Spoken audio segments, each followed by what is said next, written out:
Hope you're well today. So in this podcast session, we are going to talk about CPaaS trends, market potential, services, and solutions. Hi, this is Aparna. Hi, this is Ronak. So CPaaS, which is Communication Platform as a Service, is a rapidly growing industry that provides businesses with tools and services to integrate real-time communication capabilities into their applications. The objective for today's session is basically to talk about introduction to CPaaS, why would we need it, CPaaS advantages and their providers and architectures, security and compliance using these solutions, use cases, best practices for using CPaaS, is there a difference between CPaaS and UCaaS, and above all, the future for CPaaS. So come on, let's explore. Let's first begin by understanding what is platform as a service mean. In simple words, technology platform providers like AWS, Azure, Twilio, etc. provide building blocks like compute, network, and storage to other products and applications built on those platforms. For example, Netflix runs on top of AWS. However, none of the Netflix user or end user has to deal with AWS. Lyft ride-sharing app runs on Twilio. The provider, such as Twilio, hosts applications on its infrastructure and developers pay for what they use. Now let's look at what is communication platform as a service. It is simply voice, messaging, email, video, WhatsApp, Messenger, etc. integrated with software application. The complexity of the platform hosting these voice, video, messaging services, etc. never have to be accessed by end users. They can simply use the software application hosted on the CPaaS platform. Without separate equipment, protocols, traditional infrastructure, telecom contracts, and software to deal with, the focus can be on building and iterating on the right solution for the task. CPaaS uses application programming interface, which is also known as APIs, software development kits, SDKs, integrated development environments, IDEs, and documentation to add as few as many different communication capabilities like voice, video, messaging, chat, etc. as desired onto the business app and services. Now, some of the communication capabilities are on the messaging side, it is SMS, MMS, toll-free, over-the-top channels like WhatsApp, Facebook Messengers, multi-party, multi-channel conversations. On the voice side, you have VoIP, VoIP, PSTN, SIP trunking, P2P, group rooms, interactive live streamings. On the email side, these are transactional and marketing emails. There are several low-code, no-code applications that can be built. On the verification identity side, you have one-time passcodes, strong customer authentication, line type lookup, etc. Absolutely. But why do we need CPaaS? So the simple answer to this is to improve customer experience, period. Let's say you want to buy a pair of jeans online, but aren't sure of the size. If this online service was at all available through chat or video call button, which directly would connect you to an agent who can suggest you few things, won't you always end up buying them? Another scenario, let's just talk about, you book a flight through an online app, but now you want to postpone the flight. To do this, if at all the app asks you to call a phone number on which you have a wait time of around 2 hours, I am definitely sure that from next time, you will never book a ticket from that app. So CPaaS solution here comes into picture, which is designed to simplify and accelerate the digital transformation, regardless of where a business is in their journey. Also, it is very important to optimize the cost and hassle of multi-vendor solutions. As per Gartner market report on future of CPaaS, by 2026, 95% of global enterprises will leverage CPaaS as a strategic IT skill set to maintain digital competency, which is up from 30% in 2022. Also, the CPaaS market is made up of a mix of independent software vendors, system integrators, service providers, and traditional equipment providers. It is, however, growing massively. In 2015, the market was around $400 million. In 2022, it valued at $12.5 billion.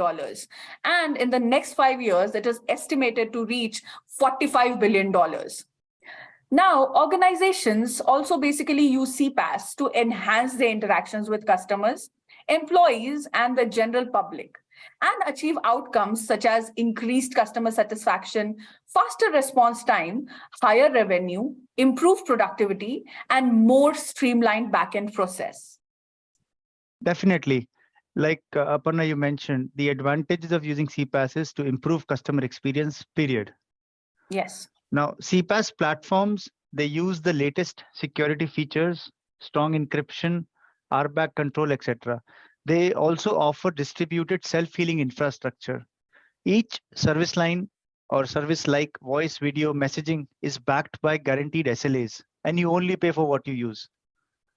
On the communication channels side, CPaaS provides range of communication channels such as voice, video, messaging, chat, WhatsApp integration, Facebook Messenger, and the list can go on. It's essential to choose a provider that supports the channel that meets your business needs. It's easy to use. It has intuitive APIs that allow developers to integrate communication features into their applications.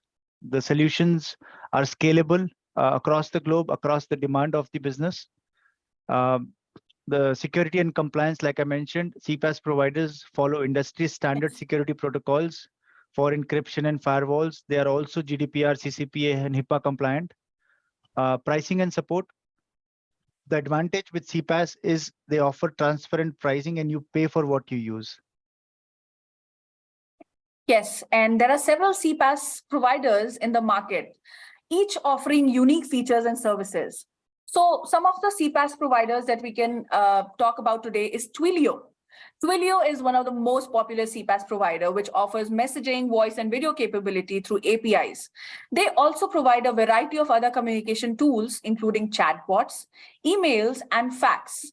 As the CPaaS market continues to see incredible growth, Twilio remains a clear leading provider. Twilio has been CPaaS innovators since the beginning. Today, they are sending over 180 billion messages per year and helping businesses protect and serve their users with speed as well as security. Next is Vonage. Vonage offers a range of communication solutions that includes messaging, voice, video, and chat. They also provide APIs for integrating these capabilities into the applications. And now Nexmo is also a part of Vonage. Next that we talk about is Infobip.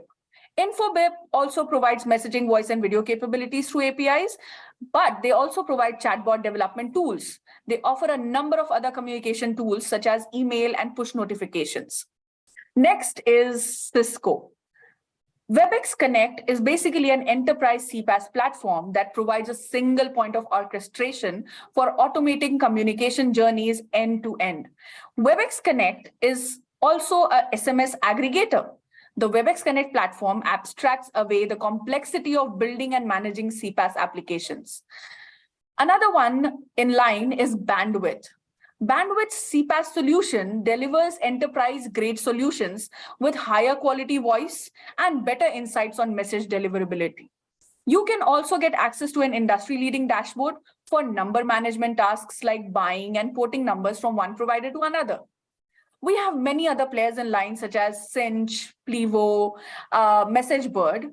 And apart from these, you have Sendbird, Agora, Talksbox.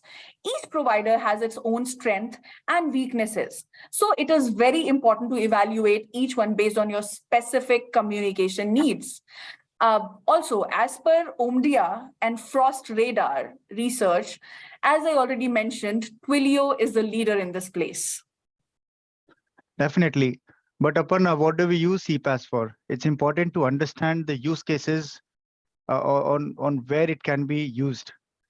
CPaaS solutions can be used in multiple industries. For example, in healthcare, CPaaS providers or solutions can enable online fitness sessions, teleconsultation by doctors. Solutions can also provide tele-OPD features. In the education side, online education apps and businesses can use CPaaS to conduct online classes, take assessments, answer Q&A on real-time basis rather than waiting for next day, etc. In the fintech side, CPaaS can enable video consultation and facilitate the KYC process for customers. On the entertainment sides, CPaaS helps app developers build OTT streaming apps where content can be created and uploaded fast and in a cost-effective manner. There are several use cases like food delivery, e-commerce, companies who rely on messaging like Amazon delivery. So if you have ordered a parcel on Amazon, you constantly get SMSs.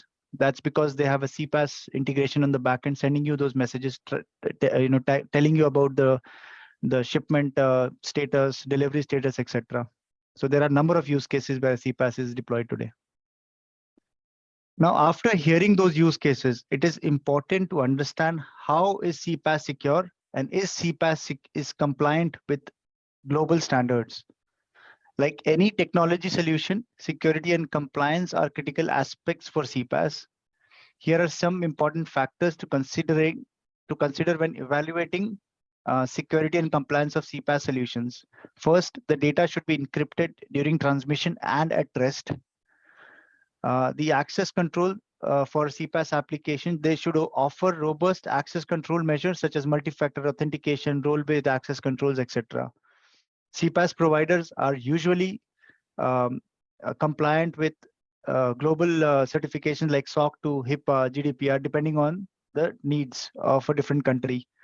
CPaaS providers follow risk management processes and ensure they have proper measures in place to identify, assess, and mitigate potential security threats. CPaaS providers have a privacy policy that complies with relevant data privacy regulations such as CCPA or GDPR. CPaaS providers have built-in disaster recovery and business continuity plan in place to minimize disruptions. CPaaS providers also, they provide real-time security monitoring and alert capabilities to quickly detect and respond to security incidents. And on top of it, they provide excellent customer support and timely updates and patches. Another safeguard is to have an audit trail. Assuming you have set up levels of access and roles for users, an audit trail will show you who is accessing an API and how. From there, you can track any unusual activity spikes and trace them back to a user to head off large security threats. Similarly, it may be worth setting rate limits. You can use defined roles to limit how fast and how often users can call APIs to limit data harvesting. Be careful evaluating the security and compliance of a CPaaS solution. Business and organization can ensure that that your communication services are secure and comply with relevant regulations. You can also add an extra layer of security for your customers. You can do this with text messages to send to your customers using OTPs to verify user identity, two-factor authentication codes to verify logins, secure mobile payment information. This use case works for any industries where customers have account with their personal data and or make online payments. Online shopping, consumer and business software tools, and personal bankings are just a few examples. Yes, and now this makes us also, the viewers and our listeners, to question, isn't it similar to UCaaS? The answer is both yes and no. UCaaS gives you a plethora of services with built-in functionalities for instantly accessing phone service, video meetings, usage reporting, and call recording. UCaaS provides an entire suite of communication channels to businesses. Yes, and with CPaaS, you have an open option to pick and choose specific APIs of your choice to add to your current communication stack without building a brand new backend interface or infrastructure. Also, the developers here, they have the liberty to build custom communication solutions that enhances the personalization experiences for the customers. So with CPaaS's flexible plug-and-play approach, businesses can customize the platform to fit their budget, capabilities, unique requirements, marketing strategies, and customer needs. Like CPaaS, UCaaS facilitates communication between employees and their customers, enhancing communication without owning and maintaining the infrastructure. And like CPaaS, it also provides communication tools through the cloud, enabling teams to use standard messaging, video, and phone capabilities. But while CPaaS provides unique API, SDK, and libraries for integrated and customized application solution, UCaaS offers unique integration capabilities with CRM tools such as Salesforce.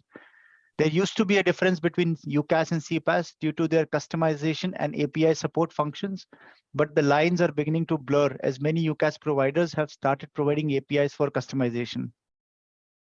True, Ronak. And if we have to list few key differentiators between CPaaS and UCaaS, so we could list it as like under CPaaS, you require integrations using APIs and SDKs. But under UCaaS, you have a ready to go without any developer intervention. CPaaS is focused on customization of solutions, whereas UCaaS is focused on communication, basically employee-employee or employee-customer. CPaaS can be initiated by any application, but UCaaS is majorly initiated by users. CPaaS is pay-as-you-go pricing model, but UCaaS is per-seat pricing model. It's very critical to know these differences and the right solution for the customers and the requirements that we have. CPaaS itself is a niche solution right now, but it is always prudent to understand the future of a technology, in this case, future of CPaaS. At the beginning, CPaaS providers were working on enabling more timely and responsive communication between organizations and their customers through voice, video, and message channels. Now a key trend is currently underway where customers are transitioning from just enabling communication to putting the customer experience at the center of it. CPaaS providers closely examine how the customers are interacting and comparing with how services are being delivered by organizations. Another trend is demand of composable enterprise. That is the development of no-code, low-code applications. Typically, the composable enterprises use a combination of CPaaS, workflow automation, and data integration to provide custom apps and services. Absolutely. And also to note, in the last few years, CPaaS market has grown and there are a number of acquisitions that took place. Like Ericsson, they acquired Vonage for $6.2 billion in November 2021. Also, Twilio's key acquisitions, namely SendGrid and Segment, extended Twilio's platform to incorporate email as a channel on the former and provide a complete know your customer view for businesses with the latter. Both acquisitions have been integrated into Twilio's core platform, and Segment is the innovation engine behind Twilio's Engage solution. Also, in 2021, Cisco acquired IMI Mobile for $730 million. Now, reiterating again, as per Gartner's market report on future of CPaaS, by 2026, 95% of global enterprises will leverage CPaaS as a strategic IT skill to set to maintain digital competency, up from 30% in 2022. Well, guys, again, this space is buzzing with excitement, and I hope you become a part of it. Thanks for listening, and we will come back with more content in the next podcast. Thank you. Thank you.